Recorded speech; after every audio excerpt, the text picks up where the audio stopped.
Et me voilà désormais garé sur les terres de Palma de Mallorca. Il ne me reste plus qu'à explorer cette ville qui a l'air vraiment très sympa.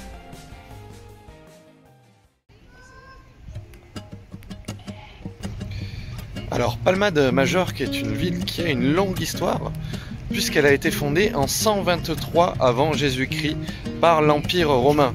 Elle a été extrêmement convoitée au fil des siècles par de nombreux peuples, dont notamment les Vikings, car il s'agissait d'un port stratégique au sein de la Méditerranée.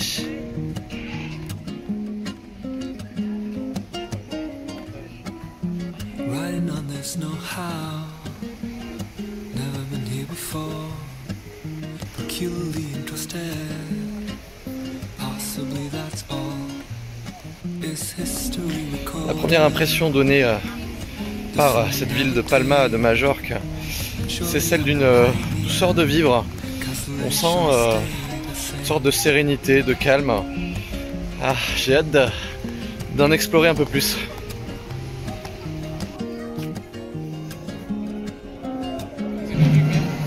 Et nous assistons à la relève de la garde qui n'a lieu qu'une fois par semaine, le samedi midi.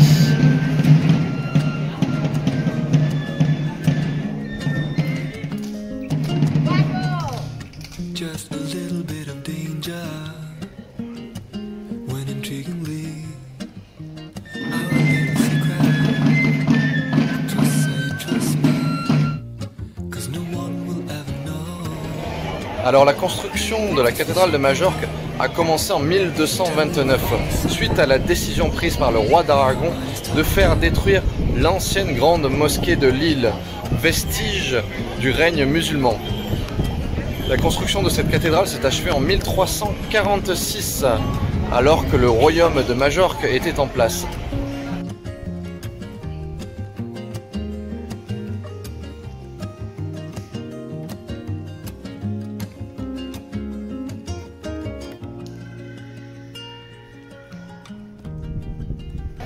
Il faut savoir que cette cathédrale est le deuxième plus grand monument d'Espagne, juste après la cathédrale de Séville, si l'on prend en compte la longueur de l'édifice.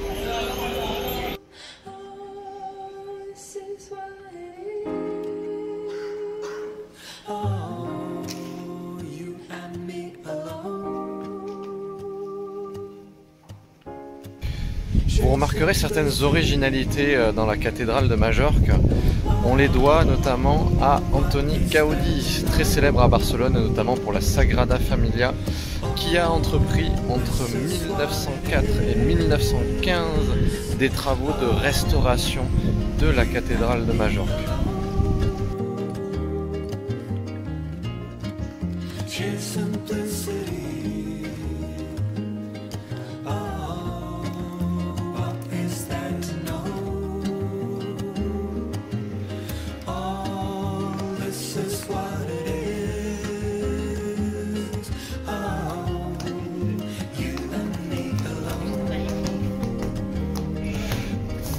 Les petites rues de Palma. On sent quand même l'influence orientale. À certains endroits, on se croirait presque dans une médina.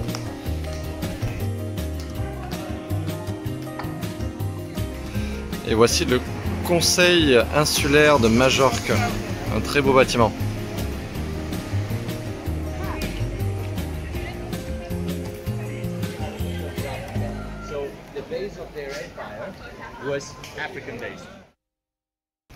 Après la cathédrale de Majorque, qui est sans nul doute le monument le plus célèbre de l'île, nous allons visiter le palais de l'Almudena, qui est juste en face.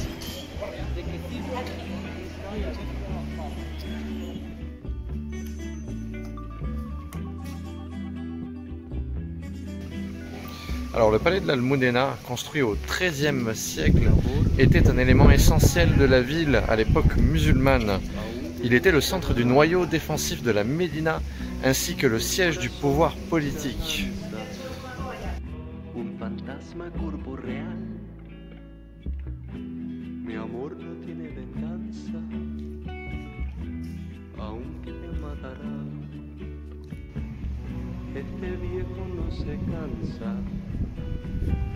siempre te persigará. Así que fe, amor, no necesita esperanza. Ven, amor, aquí. Feo amor no grita en mi lancha alrededor de ti.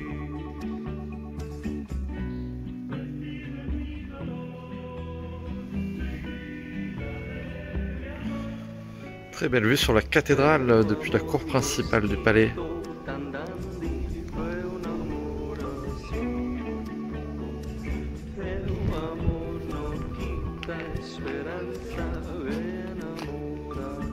Et nous sommes au premier étage dans lequel se situaient les chambres de la famille royale.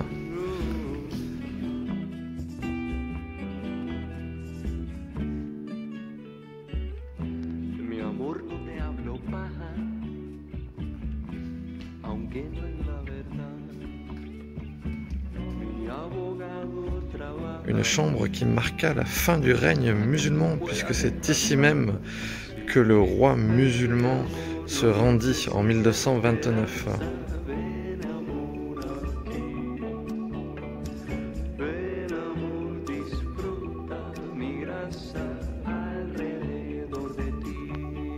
Et voici la chapelle du palais.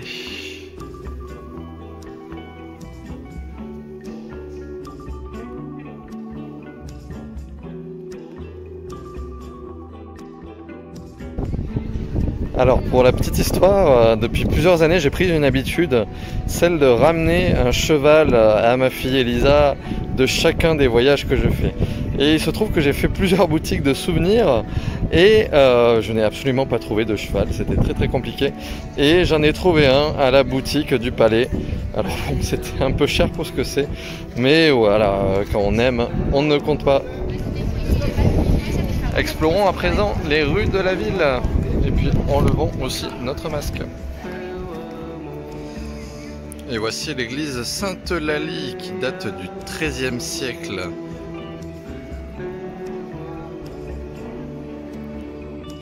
Nous pouvons visiter l'église et ce qui est bien, c'est que nous allons pouvoir accéder aux hauteurs de cette église afin d'avoir un point de vue.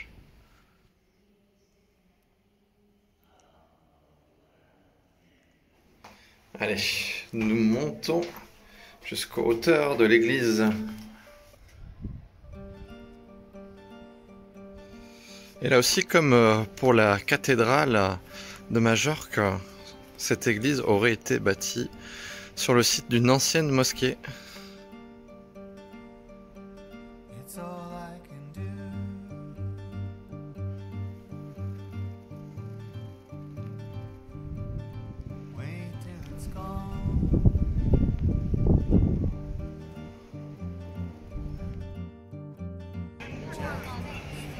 La Plaza Major, qui est la place la plus centrale de la ville.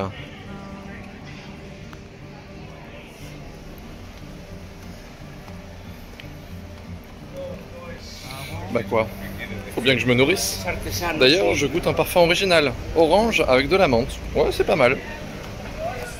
La basilique Saint-Michel, qui est considérée comme l'édifice religieux le plus ancien de Majorque, et elle aussi a été bâtie sur les restes d'une mosquée.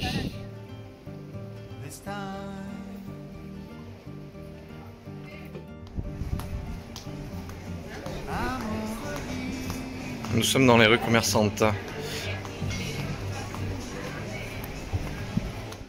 Et nous arrivons face à une autre basilique, celle de Saint-François de Palma, fondée en 1281 avec son cloître. Allons visiter tout ça.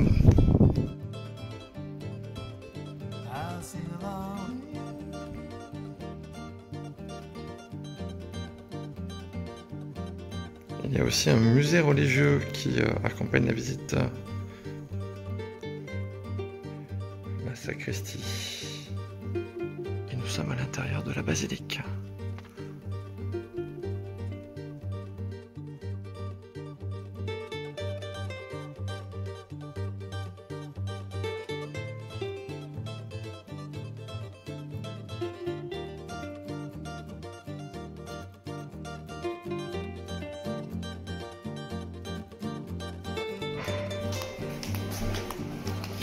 Nous continuons notre périple en direction des bains arabes. Nous y sommes. Allons voir tout ça.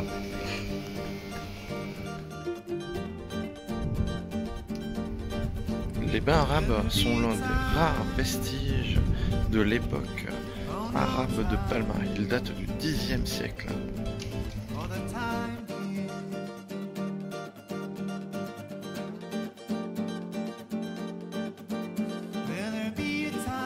À l'époque arabe, à l'époque de la Médina Mallorca, il aurait existé 5 maisons de bain. Celle-ci est la seule qui a été conservée.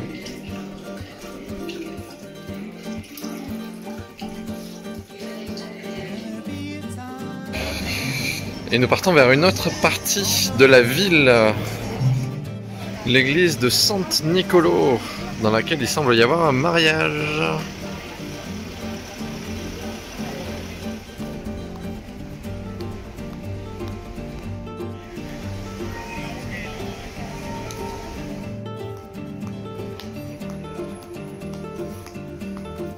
Il y a plein de petites placettes sympas dans le centre-ville comme celle-ci. C'est très agréable.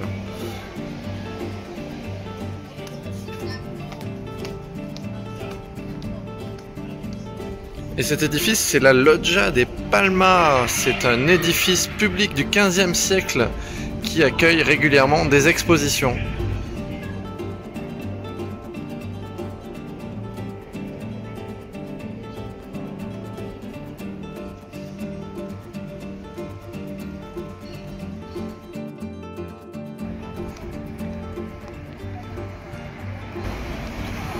Ce coin est plutôt animé, ça va être sympa pour ce soir, je pense.